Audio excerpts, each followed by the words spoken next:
Střídačky skočili Čajánek, Rolinek a Čáslava. A teď Čajánek a šance pro Rolinka, protože Švédové tam měnili Čajánek. Gól! Gól! Gól ve 3-5. Tak to jsem už dlouho neviděl v takovémhle zápase.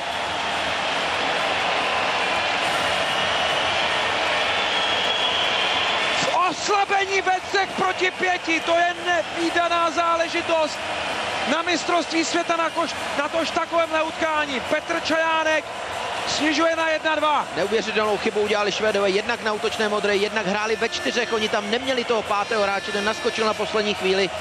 A výborně tam vystartoval Rolinek a díky tomu, že jsme měli 2 útočníky na ledě, tak i Petr Čajánek šel dopředu a prostřelil Gustafssona mezi betony.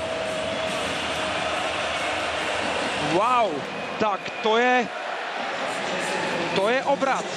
Ještě tedy ne ve skóre, ale obrat v událostech. Jaké by člověk čekal v téhle situaci, ale pozor, přesilovka 5-3 ještě trvá a bude ještě hodně dlouhá. Michal